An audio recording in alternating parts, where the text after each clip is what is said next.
Hey, it's the Road Show, and welcome to our special Christmas episode. Dan. I thought we were a holiday episode, not Christmas. Right, that's right. Right. Halloween, right? Inclusive. Halloween. We're inclusive here. Who is that man, that masked man? Yeah, I should have changed my name on this as well. It's a man who can't be revealed, the industry insider that shouldn't be recognized. I love it. Then we have the cowgirl DJ on the bottom left there. Yeah. And covering all my bases. And I'm a newly minted Italian car owner. I've had enough of the German stuff. It got boring.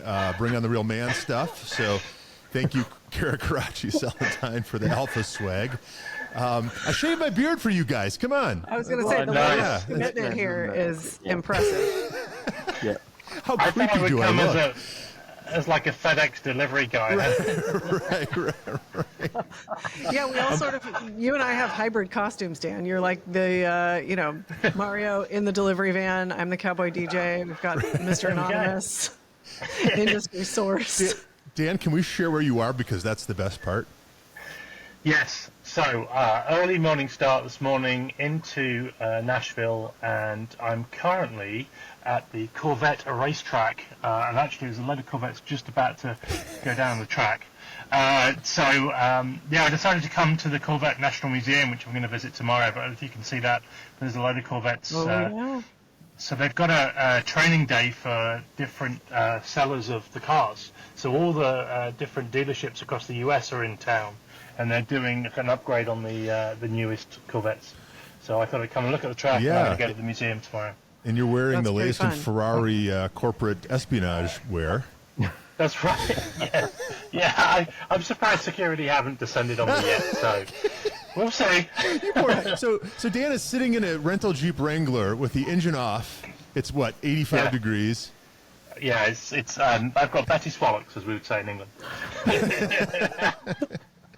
Not to put too fine a point on it, right? Yeah.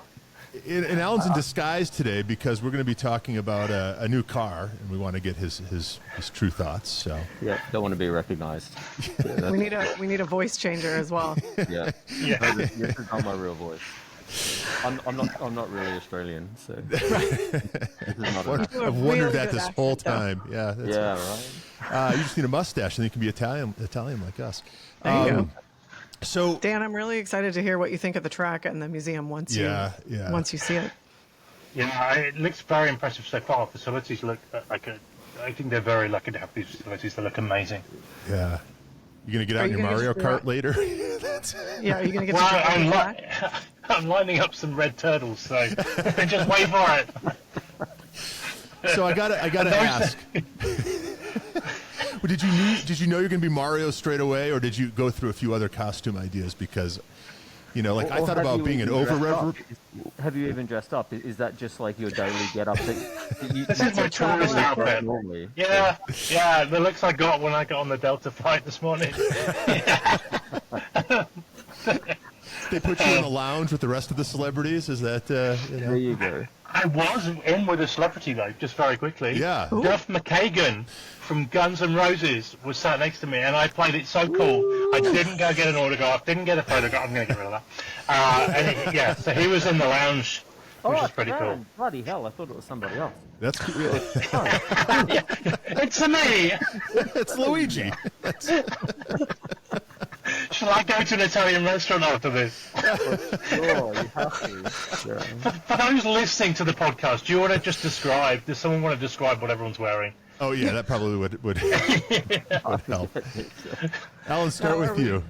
Yeah, go ahead. Because most people are listening, not watching. That's a very important point. So I'm sitting in a dark room with a scarecrow mask on that lights up in the dark. So I thought you hear a thump or a clunk, I've fallen off something or tripped over something. I thought Alan was a check engine light when he first walked on. Pretty good. There we go. Now that's the Italian check engine light, right? No, I'm kidding. It's flashing madly. Flashing. It's like being in a disco. We just need Lindsay to play the music. Right. Got the turntables here. Right? I look forward to Alan, being very candid with this conversation now that he's in disguise. So, Dan is dressed up as Super Mario, or Mario, I guess. What's Mario's last name? I'm going to go find some magic mushrooms, so I'll tell you after that when I turn into Super Mario. We need to record in about 8 hours' time. There we go. I really will be playing Mario Kart with this Jeep Wrangler. Well, we get to decide. Maybe the super is officially part of the costume title, or maybe it's just our affection for Dan. Right. Average Mario. How super are you? And if you get pulled over by the cops at some point today, please hit record. Yeah. Well, Lindsay. should we do like a Super Troopers where you have to speak in the Mario voice if you get pulled over? Oh, that's old. There's no way you're going to get a ticket, right? That's ticket immunity right there. That's your get out of jail. Got to free be a card. get out of jail free card, isn't it? Worth a shot. Lindsay, you got a cowboy hat on. You're holding your headphones to your ear like a DJ. Right? I decided Yeah. to be a hybrid, and I have my bandana. Yeah, I went for a cowgirl get up, but yes, the recording equipment does cause some thought processes as far as the headphones. I did go through a few iterations and finally just went with I'm going to just be a cowgirl DJ. You look good. And like I said, I thought about a few things. I thought about being, I was at the Porsche dealer, took my car in new treads and some other stuff, oil change and all that. And it hit me, maybe I should dress up as a Porsche over rev report. Let me say that again, a Porsche over rev report. But I wasn't quite sure I was going to execute on that. So here I am. I don't know. Like I said, I've had enough of the predictability and reliability of the Porsches, and it's nothing but Italian cars for me moving forward. But this is I'm not a mustache guy, guys. This is why my whole life I've never seen myself with a mustache. I think I terrified my daughter here on the way out. So this is this is not a man you want to see in an unmarked van late at night, right? The village people are missing a member, I think. But we appreciate the commitment to the costume. Yes. And, Thank you. Yeah. But this could And the be tag is start still of in the a hat whole because new I'm in. This could be a start of a whole new Californian lifestyle. Long hair, mustache, Right. get an old Trans Am Firebird Right. or something. Right. And, Right. Yeah. This is how he tells us he's relocating and making some changes. Exactly. Life changes. That's right. I wonder if this is any insight into our personalities to that point. Alan. I think it is. Oh, this is definitely not me. I'm not dark and twisted. I'm the most shallow, simple person there is. So. Well, This is where Merry we Christmas, accidentally everyone. reveal Yeah, things. Yeah. Sarah, should we talk about cars before poor Dan melts in Kentucky? We had teased on the previous show about a few things. Alan, you want to remind us? Winter special? Winter tires? Was that the one? So we had homework, right? Yeah, exactly. Yeah, winter tires, winter projects generally, I think is kind of where I'm going with this because I really am looking for a little bit of input from everyone, really, because I'm at this crossroads where obviously I've got the Targa. I love driving it. It is racking up the miles. I said I was going to be guilt-free with the miles and daily it. But you start to think, well, I'm just like crawling in traffic. So I probably should start to look at, is it right to get a winter car? And I thought, that's a bit extravagant. Maybe I should just look at just winter tires or something. But then it got me thinking, and I started shopping around for a Cayman S. And I thought, I could do some track days, head out to Germany, do a European road trip, jump on the ring. I've never done that. So it's part of my, evolution as someone in the car industry to go and explore European road trips, mountain passes. I just kind of don't know. Obviously, we all live in different corners of the world. What do you guys do? What do you change up through winter? Do you do just tires? Do you go for a whole new car? What do you do? Where do we? Alan, have you seen all this equipment behind me? It's gonna make a great storage space this winter, right? Yeah, that's it. Now, I love the idea of a winter project, and I'm glad, Alan, that you're not thinking about a winter car, because when I think of London, I don't think of feet of snow. I don't think of loads of salt on the roads, right? And the need for sort of a car that you can. Well, we do salt and grit the roads. You do, okay. And it does snow probably once every 4 years or something. But it's not a whole lot of snow, but the country grinds to a halt. Okay. So you guys survive in like feet of snow. We just 1 centimeter and we're like do not go out unless it's absolutely mandatory. So panic buying. We get the same thing in supermarkets. Seattle. Yeah. And I think partly it's because it's not consistently every year, and it's when it does happen, it's bad, and people aren't used to driving in it, so it compounds. Yeah. You know, and here in Colorado, you'd think we know how to drive in it, but you do. I run. It's mainly because I like to go to the mountains to go snowboarding and stuff. So on the Audi's obviously an Audi Quattro. I run in the summer. I was lucky enough to get a hookup with HRE, so I've got some nice HRE wheels and some summer tires. And then in the winter, I have the stock OEM wheels, and then I've got some Michelin winter tires. But I've been really lazy this year, and I actually didn't swap them over. So the whole summer, I mean, obviously I was driving the Corolla as well, but the whole summer I had the winter tires on the Audi, and the only thing is the handling isn't as good. Definitely for sure. But like last winter, we had some. Yeah, we had some really bad ice over in Issaquah, Snoqualmie, over the east side, and I managed to get through on both occasions when a lot of the team didn't get in, or went into ditches and stuff. So I would really rate the tires. If you're living in like Seattle, then you don't need it. But if you venture out, 40 miles east or southeast, then you probably do need some decent, or chains, right? They stipulate that you've got to have either chains or winter tires to get over the passes. Or four-wheel drive. And I think that's what's maybe unique to Seattle, the area too, is that you don't get that far out of town before the weather can get really severe. I mean, I think the closest ski area to me is like 45 minutes-ish. And there was one time I drove out there, the weather had looked clear when I left, and when I got out there, it was a blizzard, and we immediately turned around and came home, but the roads were already bad. And luckily, the truck has four-wheel drive, so I felt fine. But, if you didn't have the right equipment or tires or chains, you could have gotten stuck, and you're not that far away from Seattle. Yeah. Is it similar for you, Ryan? Ellen is... Say it again? I was going to say, is it similar for you, just Denver? Yeah, and we have what they call the traction laws, right, in Colorado. And to Lindsay's point, you either have to have all-wheel drive, four-wheel drive, winter tires, or chains, or some combination of those. Of course, that doesn't stop anyone. And the biggest thing is all the people that drive in, or fly in, rather, to Denver, rent a car, then drive up 70. And I'm sorry, but Hertz isn't swapping out tires. And that's the bigger issue, I would say, right? So... that and all the Californians that seem to live here now too, right? You can't drive in rain for that matter, right? So, but it's a real challenge. Like even within the industry, when you're designing package clearance around tires, everyone wants bigger tires now. That's the style, bigger wheels, and so therefore you then have you're trying to maintain a nice tight wheel arch eyebrow, and you end up you're going really reading into the rules. Okay, so it has to be on at least one driven axle. It doesn't have to be on both, when you have the traction law. And then you go, well, okay, does it have to be chains, or can it be SAE socks or something like that? Like, if anyone doesn't know, a sock kind of looks like when you go to Costco and you buy multiple bottles of wine, the little plastic sleeve they slide over it that stretches out. It kind of looks like that. So it's a little bit more grip. And so we start going, okay, but if you do that, then you have to put it in the manual, in the handbook, which one to choose. Because if they get the wrong one and rip a wheel arch liner off, things like that. So, it gets a little bit sort of complicated on what, chain or traction device, you should use or have to use. So, public service announcement, before you fit any, definitely read the handbook to make sure that you are fitting the right one, or you might void your warranty. So that's a good reminder in general. Yeah.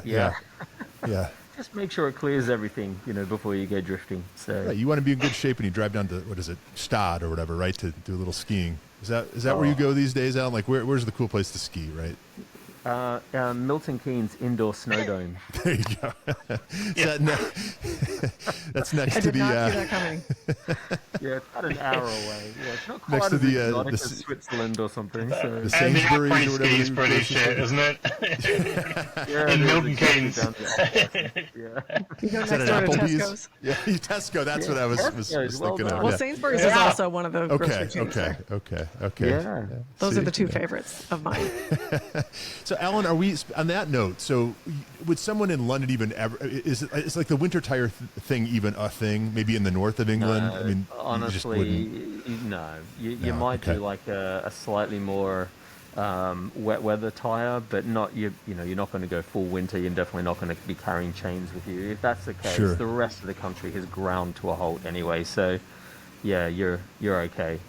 So, but unless you do you can jump on a train, you can drive into Europe really easy. Yeah. And then if you're doing those kind of trips, then yeah, you need to carry something. Right. But I think Well, Alan let's bring makes us back a to good the point. Cayman. Oh, Yeah, I ahead. was going to say, I think Alan makes a good point on the second car for the winter because of the fact that they grit and put salt on the roads. You know, the bodywork on your lovely 911, you don't want that on it, right? Otherwise, you would be washing it every weekend after. So a second car is probably a good scenario there. but a Cayman, screw it, right? It's it's a car behind me, but It would be an older Cayman S or something like that, and then you can have a bit of fun. You can put a cage in it, fire extinguisher, maybe a fuel cell, some other dampers or ride height adjustments, and then you can go have some fun on track as well. So scratching an itch. One of the And things I like about that, Alan, sorry, Lindsay, I was just going to say, when you spent time in California, you had an older Boxster S, right? It was like a 986 or something. Yep. And to all the people out there who say I must have the latest, the greatest, the GT4 or whatever, you said you had more fun in that Boxster S, and you are someone, you're an automotive engineer, and you know how to drive, right? So, fun is not, I guess Thank you, Mark. Giggles per mile. It's great fun, and then you can just do whatever. You don't have to get too precious about it as well. So, I keep on coming back to this. It's a mid-engine Porsche. That's from a dynamics perspective, weight distribution, ride and handling. It's the dream setup. It's what people pay hundreds of thousands for Ferraris and equivalent products. This is mid-engine Porsche for $6,000. Yeah, that's crazy. Which is crazy. I just heard a car whiz past you, Alan. Was that your son in your 911? Is that what that was? Yeah, that's it. He takes it out. He's just going to move it down the end of the drive via the next town. So Yeah. He knows you're otherwise occupied and you can't stop him. He's like, what, we're podcasting. I'm going to go for a drive. Booby trap the door for me. Right. So I've thought about this just being in Denver, and it's weird here because we do get a lot of snow, but it's not like Chicago where I'm from, where it sticks around. Generally speaking, and this isn't always the case, but if the sun comes out, a lot of it will melt by the end of the day, right? And so you're dealing with kind of a different animal. That said, I couldn't really get away with a Cayman, even on winter tires, because it just doesn't have the clearance, right? And so I've been toying around with this idea for a long time about just an old Jeep Wrangler. Like, how much fun would that be? Just an old beater Jeep Wrangler. I'd have one car, that I wouldn't have to worry about where I'm parking it, right? It's already got some scratches and dents on it. Would even have to have, the big engine or whatever, just a four-cylinder. I think I've talked about this before. I think how much fun would it be just to have an older manual transmission Wrangler just to take out in the snow when you don't want to take your nicer car out, take the family down, for ice cream. That's such an American thing, right? An ice cream car. Right. Ice cream / coffee car. Yeah. And I was thinking about the same in England, the UK equivalent. If I don't do a Cayman, which is kind of a winter project to build it up ready to go race it and track it next year. But if I don't do that, then I was thinking about something like a Land Rover, Defender, Discovery, something like that, where you can and they're really cheap as well. Yeah. And just go hack around. And there's a few people that I see daily in traffic, I'd like to pay them back as well. So there you go. Yeah. Return the favor, as it were. Exactly. Make sure you wear that mask when you do it, and they won't realize who it is. I have a better. I ordered two because you never know if something's going to turn up. And the other one actually looks like a skeleton mask. It's freaky. So I'm definitely going to be going out and having some fun and posting. Nice. Pull up next to somebody, put the window down, and have a quick look at them and see if they freak out. Or there you go. Yeah. And Alan, I was going to ask you to get, right? Yeah. I was going to ask you to get closer to the mic, but you've got a mask on, so it's. I'm literally headbutting the mask as you speak. That's right. What about you, Lindsay? Any winter projects? I mean, you've got a lot going on. No, I think I need to figure out what to do with the track car, which has not run in a little bit. It's an E46 for the record, right? It's an E36 sedan. E36. M3. Okay. Yeah. Okay. Yeah. But it's a great car. It's amazing on the track. So there's some nostalgia there, but the other part of it is that my daughter can't ride in the back seat because there is no back seat because there's a cage. Yeah. And she loves, she's a car enthusiast and she loves driving. So I think this winter's project will be figuring out which way to go, and then depending on how quickly I do that, maybe figuring out which coffee/ice cream car is the next one. Maybe one of those electric Broncos that I saw. Was it Keanu Reeves or someone broke down in his the other day? Did you see that? No. It was, I don't know, some celebrity, but looked good breaking down, They're so cute. Yeah. What about you, Dan? I am contemplating. For the record, Dan keeps talking. Well, let me just interrupt real quick. You keep talking about your Corolla, and this is an enthusiast show. Let's just define that this is a Corolla GR. The ultimate winter car. Yeah. Well, I'm contemplating putting winter tires on that this winter because they are supposed to be so much fun on snow. If you look on YouTube, there are quite a few videos now of people that have put winter tires, and they're just drifting like a nutter in terms of. So that's a thought. Put some winter tires on it, take it out into the mountains and have play. Yeah. Would you actually do that fun. though, like out in the salt and the grit and stuff? Well, we don't really have salt, do we, Lindsay? I don't think they salt the roads around the mountains. Not that I'm aware of, anyway. I think. Lucky you. I know they do in town, them. and they plow them in the mountains. So I think you're better off there. Yeah, we had one year they tried sanding the roads, which was an epic disaster. I don't know if Dan, you were here. They had buses took forever to get a nice off. finish, Right? What grit did they use on there? Was it 1200 grit or? It was a failed experiment that failed in spectacular fashion. We had two city buses that slid down roads and were hanging over the freeway. It was, made for an interesting picture. We had Ice-Mageddon. Isn't it? Yes.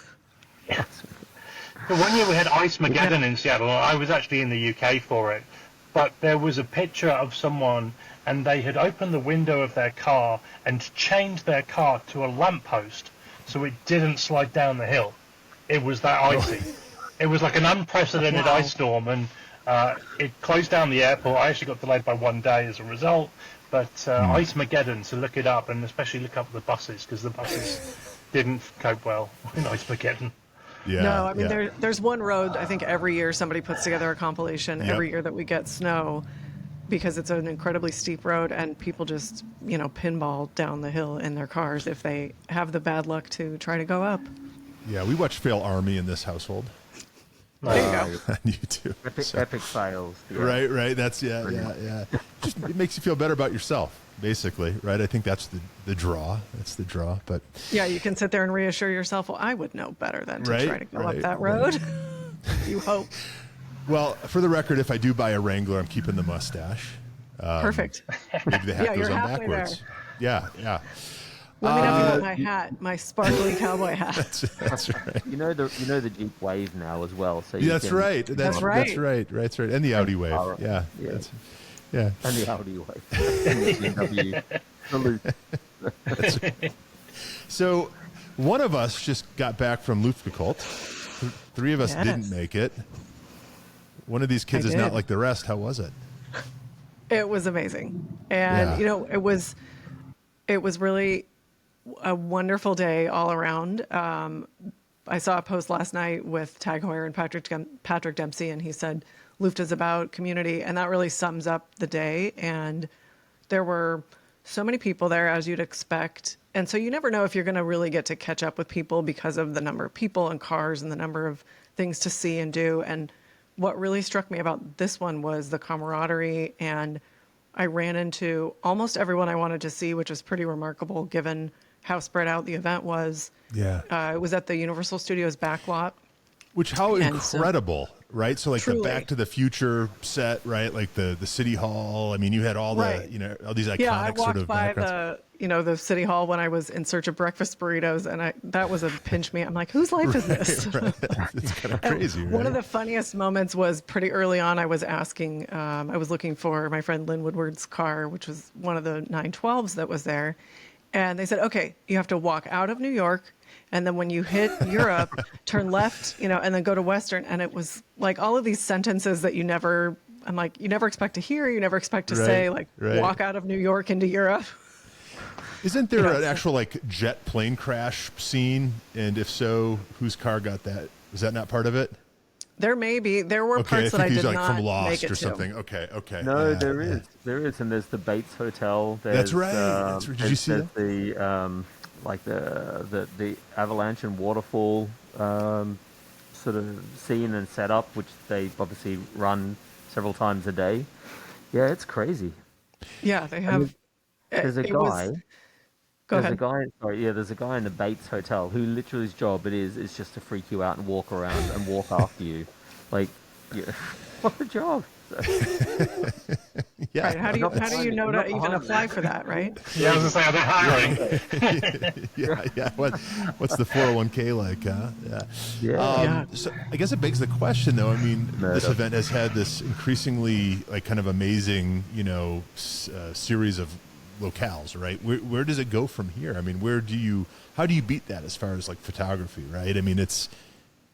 Well, and I think that's what's so remarkable about it is that they continue to build upon what they have accomplished already. And that's right away I started to experience that. That's one of the signature things about Luftgekühlt is, Jeff Swart goes into like the amount of thought that goes into placing the cars where they are and creating these unique photo opportunities. And one of the things that has struck me about Luft and Air Water also is you come around a corner and there's some other delight, either a car that's tucked away in an unexpected spot and it makes kind of a very quiet picture because the car is by itself and you can really appreciate it, or you have sort of like a very like fun surprise. At one point I walked around a corner and the Porsche Santa Clarita car that they built with BB for the Porsche Restoration Challenge that they took to Car Week, it's got a bright neon rainbow on it. So it was really fun to come around a corner and see that car because it's so cheerful and happy. And just the vignettes that they set up, there was one grouping of 356s up in the Western area, and the colors that they had put together of the cars, all the cars are gorgeous, and they had kind of blues and greens, and it was very peaceful, which was not easy to accomplish given the level of activity of the event. And it was approximately 1 billion degrees. So to find these little, moments of zen and kind of like calming, visual effects was very notable. Yeah. And you ran into some friends, including our pal Jay, who was just on the show. Which I did. I got to hang out with Jay. One. Yeah, and that's what was one of the things that struck me about that day was how many meaningful, real conversations I got to have with the people that I did see. And that's not a guarantee. A lot of the time you see people and it's in passing, or, there's 6 people in between you and you end up not actually saying hi. So I got to hang out with Jay for a while. We had a great conversation. We had a very funny moment. So Spike and Matt Farah and Paul Zuckerman recorded this week's episode of Spike's Car Radio in the Tag Heuer building. And Jay and I happened to be standing there, and I had seen Matt earlier, and he had a really cool watch on, really unique dial that I hadn't seen anything like it before. It's a Tag Heuer Rowing Blazers Bamford Yacht Timer Carrera, and it was designed with Eric Wind. Okay. And it had like a red, orange, green, and blue chronographic dials within the dial, and then kind of like red, orange hands. And it was just super cheerful and fun. And so Matt was standing there, and I'm like, Jay, you got to see his watch. Yeah. and then maybe file it away for some inspiration later. I'm impressed that you filed away that whole name. That was a mouthful. I'm listening going, you must be reading the script off a wall or something. Like, what is happening? So it really stuck with me because I had never seen, I hadn't heard the name Eric Wind, but he was with Hodinkee, and he's well known in the watch world. But I'm new to the watch world. I know more about cars. And it's worth also just sort of doing a shout out for Jay again. Like he just come back from a long haul, extended. I'm throwing all the big, all the sort of words to try and emphatically explain that he was so tired when he did the show, and he was like, "No, guys, I've committed. I'm going to do this." You know? And he's just thank you for coming on, Jay. It was great to have you on the show, and I've had so much feedback from people that are just going, "Well, I learned so much, and I didn't realize so much went into it." Or I even had one guy reach out and say, "Hey, how much does it cost to start your own micro watch brand? I'm inspired now to do it." And I'm like, reach out to Jay. I'm not your guy. Right. Well, maybe one of these Lufs will be recording in the Sheffield tent with Jay. But I got to give a quick shout out to Spike as well, because obviously everyone listening knows the connection between Spike's car radio and Sheffield watches, and very famously there have been a couple collaborations, including that blue titanium finish SCR watch, which is I think one of my favorite things that Sheffield's ever done. But Spike, good on him. He was good enough, unsolicited, to repost our show story on Instagram, and we saw like a legitimate little boost from that. So I appreciate that so much. And appreciate it. I mean, we're all really all awesome. in it for the same things, right? And I don't think we're at any risk of taking away his audience anytime soon. So, but I really did appreciate that. So thank you, Spike. That's really cool. Well, I think we all have the same, the rising tide lifts all boats, and we're all in it together. Yeah. Who else did you run into? Speaking of rising tide lifts all boats, so Tag Heuer was the watch partner. Okay. And that was a cool moment, because when I was hanging out with Jay, one of the production team, whose name is actually Lindsay, so she's, already, I have a soft spot for her, of course. And we've been friends online, and we met in person, and I was able to connect her with Jay. And it was funny because he said, hey, this is great to meet you, and maybe in the future Sheffield can also have a presence here. That would be, unique. And So we were in the Tag Heuer building, and Matt commented on the Spike show. He said, I didn't really make it like 50 feet away from the building, and there was something about the Tag Heuer building that was very magnetic, because I landed there pretty quickly after I got there, and then there were enough people just in the building that I spent most of the time there. Patrick Dempsey was there, Patrick Long, of course, Jeff Swart, Justin Bell, and his partner Milani. How's Justin doing these days? He's great. They had speaking of like the level of detail and just Swart's eye for unique photography opportunities, they had a really cool rare camera setup, and it was pointed at, they had a 917K set up kind of on its own again in the building, and it was really interesting because it was such a busy, there was so much activity. But this car, the way they had it set up, they had it on one of their signature wooden platforms, and they had a cloud background behind it, and the way they had lit it, it was very calming, and you kind of looked at it and went, oh, like it was like a moment of zen among all of the activity. Yeah. And then they had a really old... It was a great photo. Yeah. I'm sure a lot of people took pictures of it, and it was just, a lot of it was the lighting and the setting and the background. And then across the kind of aisle from that, they had a unique camera set up. So a lot of people were taking pictures of the car through the lens of the camera that they had set up. So Justin, he's a camera buff, so he was excited about that. One of the things, we had Justin Bell on the steering committee. One of the neat things about him is that he is a photographer, and if I recall correctly, he shoots on film and uses like Leica cameras or something. So these really high quality shots. And so when you are on his podcast, or at least at the time when he was doing his previous podcast, part of the deal was he would take your portrait in black and white, I think it was, and it was always awesome. So, that's really cool.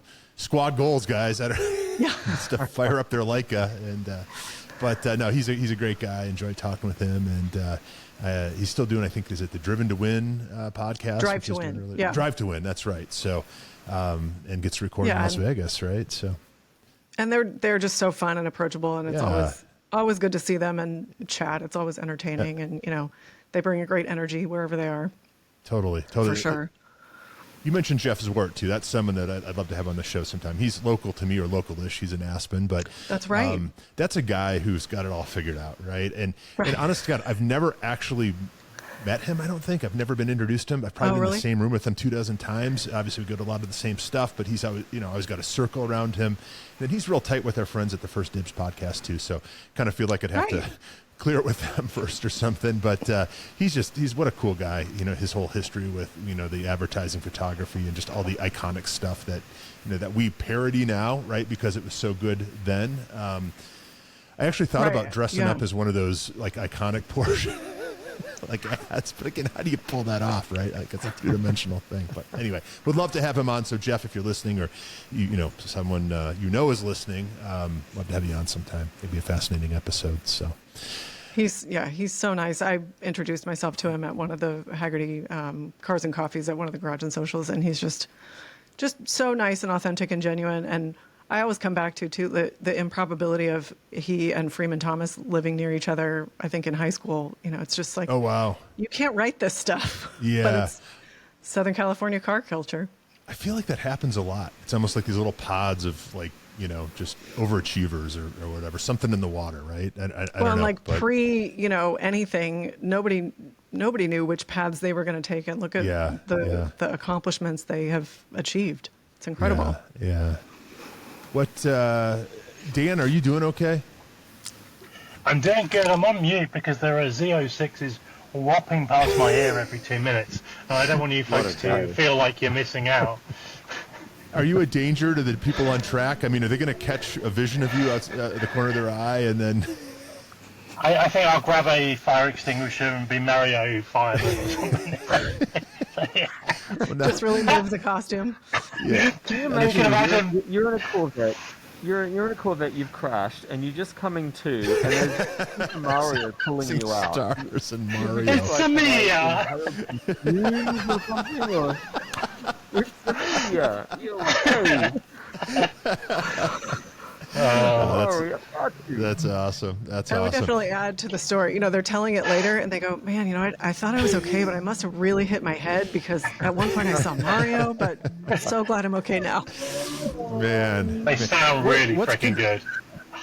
What's that place like? I mean, what's the track like? What's Bowling Green like, for that matter?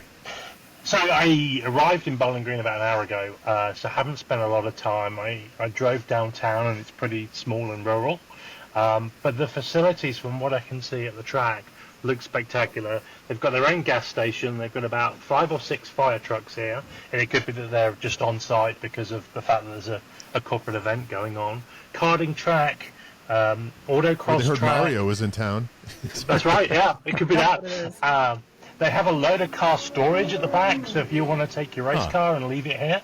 And then I didn't actually get into the main building because they've got this private event on, but I'll come back tomorrow. But I've been really impressed, and you look at the aerial shots of the track, and there's a really long straight, like a 140, 150 mile an hour straight here.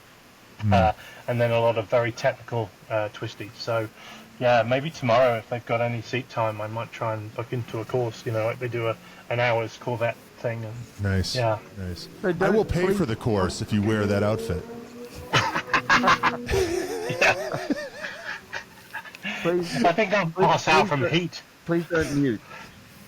leave the speaker on or the microphone on. Yeah. Well, we want to hear those cars. That's they sound good. All about. They sound if I good. see a Z06, I'll open the door for a minute, and you guys can hear the non-insulated noise when they're giving it the beans. Who put the... I should ask you, Lindsay, anything more about Luft, or we want to move on? Because I think we all need to make the next one, whenever that is. I have yet to attend one, so yeah. Well, I just want to say hi to my friend Erin Drummond. She's she's the event producer. She, puts on the whole thing with Pat and Jeff. Nice. And she is unique because she's the only producer that has done more than one Luft. She's been with the team for many years now, and she's a powerhouse.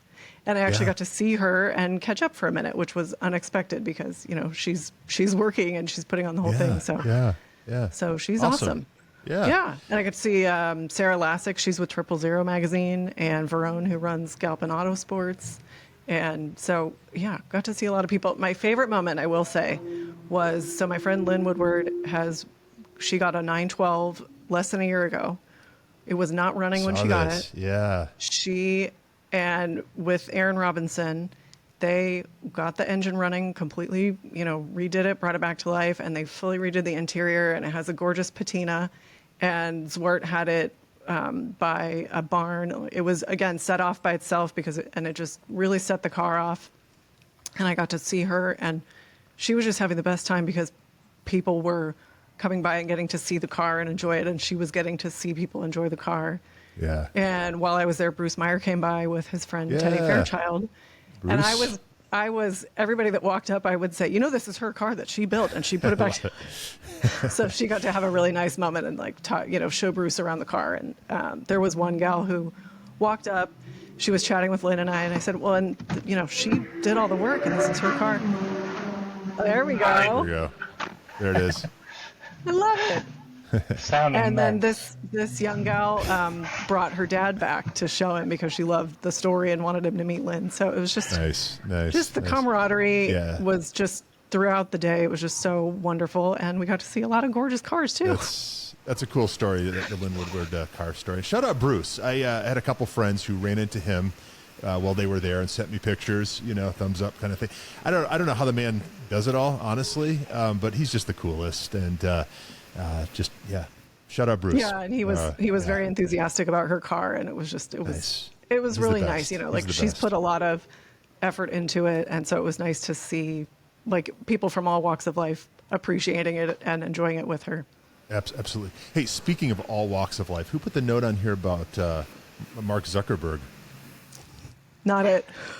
Oh, the stretched AN. With, what's going on with that? And what's up with his new look? That's something, isn't it? That's something. Yeah. So on social media, he posted, didn't he? Him and his wife, and there's his and hers cars.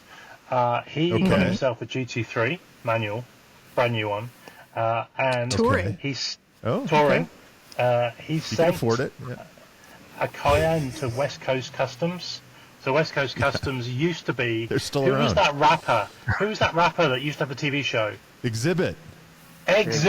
Yeah. Exhibit used to do a TV show with them, didn't he? And they would take someone's car and change their lives, basically.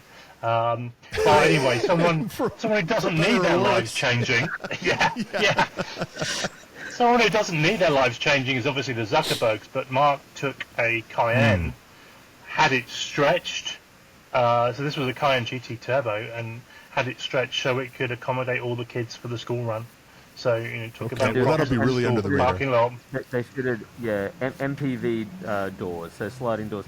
So Jeff Bezos, he's got his own rocket, and obviously. How do you compete with that? Yeah, you get an homemade MPV. Well, my question is, does it have an aquarium full of tropical fish? Wasn't that one of the signature moves? And I always thought those poor fish, right? Got to make it through the night, right? That's right. We worked with them. Didn't make it through a bridal party or something. I think many years ago. ago. Be careful if you work with them. Okay, yeah. Hold up, Mario's going to tell us some stories. Some inside. Say it with an accent. Come on. Well, I don't want to insult every Italian I know. We worked with them very briefly a few years ago, where we wanted to show off the capabilities of some of the latest Microsoft technology. So we gave them a Mustang, and a few folks from our developer evangelist team worked with them to basically install all this technology into a Mustang. So at the time it was really leading edge, but technology obviously moves on very quickly. But things like now on a standard Mustang, you can change the display, right? You can go to a Fox body or a classic Mustang display. Well, we put that in a Surface in the dashboard, way before Ford thought about it. And this car, That's so cool. It went to various shows and stuff, which was really cool. But it ended up in a car park in the undercrofts of the offices, and it lay there for like 3 or 4 years. But I think in the end, someone gave it to the Linné Museum, which is the museum in Tacoma. So it's ended up in a good place. But at the time, it was really revolutionary. The things you could do with this car because of the technology it had, obviously connection to the cloud, etc. So we got a first-hand story there, and that was pretty cool. That's so cool. What era Mustang was it? It was, of course. Yeah, it would have been probably about 10 years ago. So whatever the latest Mustang would have been 10 years ago. So what era would that be? Oh, yeah, okay. Like 2015? Well, I think it's like around the time of the like Boss 302, like 2012, 2013, that body style. I don't know the designation. Yeah, this was all black, like carbon looking, and yeah, it was a pretty cool ride. Yeah, I'll have to go to the LeMay. Yeah, speaking of good reason new to go things, visit LeMay. Yeah, right. Speaking of new things, our friends at McLaren released a new car, or announced a new car this week, the W1. We have someone in the auto industry on with us. Thought we could get his thoughts. But is this the, I guess, the successor in spirit to the F1? And also, is this now going to be part of what we call the Holy Trinity, right? Yeah. Thoughts on this thing? Do we love it? Do we hate it? What do we think? I think it's too early to tell. It's got all of the ingredients to be a phenomenal product and package. You know, it's over 1,200 PS. It's horsepower-wise, powertrain power. Get my words out. It has over a ton of downforce. It is incredibly light for what it is. I think it's under 1,500 kilos. So they're the hallmarks of really producing an amazing car. And you're right, it is the W1, so that follows on from F1, P1, but the W is more of like a world championship mindset. It's capable of doing a lot on track as well, and let's hope that someone takes this to the new hypercar class. That would be phenomenal. And then you're right, it is a lot is going on in the supercar world right now. So obviously Ferrari are releasing their LaFerrari replacement. And then obviously Porsche, you talk about the Holy Trinity, they have Mission X, which is still some way off coming out. But they say it's still coming. Okay. And it's electric. So they are, you know, and they just might be the people who are doing this. Obviously, our friends in Croatia are producing, you know, a fantastic electric supercar, but Porsche just might make it cool. You know, they're going to do an amazing job, and obviously they've got their Cayman and Boxster. The new models are electric, so you know they've got they need a good marketing story to make these products cool. And for sure, you know, going back to Top Gear, when I think they're at Portimao track, I think in Portugal, where they had the three cars. Yeah. You know, this is an exciting time back in the supercar world again. I heard some inside information on that the Portimao shoot. So if you read or listen to Chris Harris's autobiography, he talks about how he alienates himself from Ferrari because basically he claims that their press cars aren't the same as what a car would roll off the factory and you would get. So he's claiming that they tune up the press cars. And he wrote an article, I think it was on Jalopnik or something like Jalopnik, that basically said that. And he tells this story in his autobiography that he got banned from Ferrari and he wasn't allowed to test drive their cars. And then someone from Ferrari reached out to him and they had a beer in London. And the beer in London was like, let's call a truce, let's make things happen. So they had this beer, called a truce. And about 6 months later, he's at the European Motor Show. And he's saying to the same guy, he's like, I want to do the Holy Trinity video, I want to do the Holy Trinity video. And he said, we've not let Clarkson do the Holy Trinity video because he's pissed us off. You can do it. So he gets a one-up on Clarkson. And he gets to do it, and he has Tiff Nadell with him, and it's a great video. It's on YouTube, and the whole reason was that, like, the moral of the story is don't piss Ferrari off, but if you do, make up quickly because you don't know what will be happening next. Right, yeah, it's a brand you always want to stay close to. Yeah. And all of them are, to be honest, because you never know who's going to bring out something good. But you're right, that is a great video to watch. And, you know, we're a few years on now, but watching the P1 slide around, it is an exciting car to drive. Yeah. So. Also, alcohol solves all problems. Right. Yeah. Right. How many solutions have been developed simply over a beer? Anyway, all right. What's going on this weekend, guys? I'm excited because I got my GT4 back. I've got new shoes. I've got an oil change. I've got a new windshield. A few other things. So I'm pretty excited. It drives like a whole new car. Or wallet, and yes, indeed. Yeah. I think the one thing I'm most excited about. So the car is, believe it or not, 4 years old now. I bought it, I think, 4 years ago this Halloween. And it's coming up. It's coming up, and so although I've got fewer than 11,000 miles in the car, make your own jokes here. It needed some things, and I wanted to get a few things done before the car was out of warranty. So, TPMS new sensors, windshield is new windshield. Well, that was not under warranty, unfortunately. Thanks, Dan McInnes. Just painful. But, I was driving behind him one time, and that's where that crack came from. But lived with it as long as I could. Also. Coolant sensor was screaming at me saying the end is near and stop driving and all that. Was just a sensor. But one thing that's been gnawing at me since I bought that car was, you know, in the frunk, and this is a pretty common Porsche thing, but that carpet will pull away right from the firewall, and I think it started pulling away about month 2, and it just always bothered me. But I wasn't going to spend the $400 or $500 right to fix that. So good on Porsche Colorado Springs. They replaced that under warranty for me.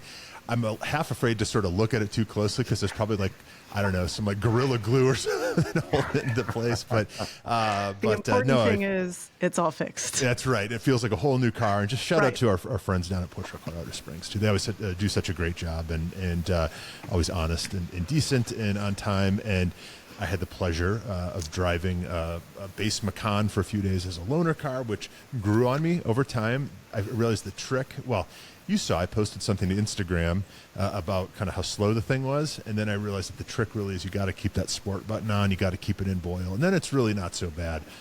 Even sounds pretty decent. But I took it off road a little bit. I brought home a tree from the nursery. I did all the things that I wouldn't do in my own car, but. So then my opinion kind of shifted, and then I saw that they had the sticker behind the driver's seat. What do you think a very lightly optioned base Macan, and when I say lightly optioned, it had the Bose stereo, some bigger wheels and tires, cooled seats. That's about it. I'm going to go 75,000. You are right on the nose, sir. Exactly, really? $75,000, which I know maybe any more isn't. I mean, can't you get you get a base Macan. Can't you get a Rivian for 75 grand though? Yeah. You can get I'll send you a Mario outfit. Please don't. Second prize is 2 Mario outfits. So you can get a Rivian R1T, I think, for that money, but the SUV is a lump more. So, is it okay? Yeah. Okay. I was just thinking. I mean, 75 grand. That opens a lot of doors. Opens a lot of options for like a 2-year-old car too. You get a Range Rover. You could get all kinds of stuff, right? So, I don't know if that's where my money would go, but I guess there's a reason they call those the lease specials, right? So, well, I'm going to test drive an electric Macan next week. Actually. Nice. So, it for that size vehicle and what we're going to use it for, it kind of makes sense. So, let's and our I hate to say it, our little Italian Fiat 500, it had some warning lights come up. Oh. And then we spoke to the dealer, and they said, "Yeah, we don't have time. Give us a call in a month or something." And then I was ready to go in there and pick up a stink, and then the lights just went off. When have you ever known engine lights? Problem solved. Problem solved. Right. All Italian cars, isn't it? Italian. Yeah, Italian. That's amazing. Well, I'm curious to know how you like that the electric Macan. I had a couple friends drive one here, an early one, and really liked it. And I think to your point, Alan, it really makes sense, right? Sort of for what it's cut out to do, right? Horses for courses and all that. So it's a little funky, like looks wise, just the way they've had to sort of accommodate, the low set batteries in a taller car. So they use some visual clues, right? The black bottom, along the. Looks like a fine thing. So you guys can report compare back. notes. That's right. Yeah. What about you guys? What are you doing this weekend other than driving an electric Macan? Yeah. Maybe cars and coffee. Cars and coffee. Yeah. Always. It's my wedding anniversary, so we're going into London. We're going to. Happy anniversary. Thank you very much. So there's a big building in there called the Shard. So the joke is that you take your wife up the Shard. So we'll be heading there for the obligatory photo. Yeah. I'll be driving there, and then on Sunday going back to Brands Hatch, the motor racing circuit on the southeast side of London for the third weekend in a row. Awesome. I've done British GT, then I've done British Touring Car. Now I'm going to do British Superbikes, and that is a great event to go to. So it's been like the summer of George for you. I know, Seinfeld reference, yeah. Yeah. I can't wait to hear what you think of it. Yeah, that's awesome. Superbikes. It's I love cars, but I also love bikes, and those guys, they teach you how to ride for sure. That's awesome. That's awesome. What about you guys? What are you doing? Well, I'm at the museum tomorrow. I'm at the Corvette Museum. Yeah. So excited to see what's going on there. I didn't pack any New Balance, so I hope they still let me in. But I'm sure it'll be great. It looks fantastic. Just pull your I pants hear up all the real dress high. code. Yeah. That's like, don't you know I'm Super Mario? But I'm you might excited fit right in. I don't know. Who's today's Corvette customer anyway, right? Right. Who knows? But it'll be interesting to see the history. And I hear they've got some of the astronauts' cars. So the three astronauts that went to the moon all had Corvettes. That's cool. And because they were government employees, they had to buy them for $1 each. So it's an interesting story that they bought Corvettes for $1. Obviously, GM wanted them to drive Corvettes, but they weren't allowed to be given. There are moments in time, and I think we lost Lindsay here, and I think we're probably near the end of the show anyway, but there are moments in time when things just align, right? And I think, can you imagine being an astronaut in the 60s, the late 60s, whenever that was? Rock and roll, eh? I mean, just what a rock star, right? I mean, don't get me wrong, there was a whole lot of bravery involved, too. Things were a little up in the air, no pun intended, but, true American heroes, and you walk into any bar in the United States and you're the man. I mean, what a life, what a moment in time. So I love the Corvette tie-in too. Yeah. But how about yourself, Ryan? Lindsay, I think I'm going to take this car. So my wife is actually going to Italy for a couple of weeks. Planned. Yeah, I did this for her. I'm hoping she'll come back and she'll see this mug. And, that's it. But he's like, on second thought, I live over here now. Yeah, let me borrow that outfit. She'll fit straight in if you wear the hat and the mustache. Little Chef Boyardee.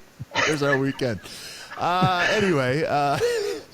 So she'll be gone, but my daughter will be here, and my daughter's not quite old enough to be, left at home without a cell phone, which she doesn't have yet for a day. So she doesn't know it yet, but she's going to go on a spirited drive with me and some Porsche friends this weekend. So that's what we're doing. How fun!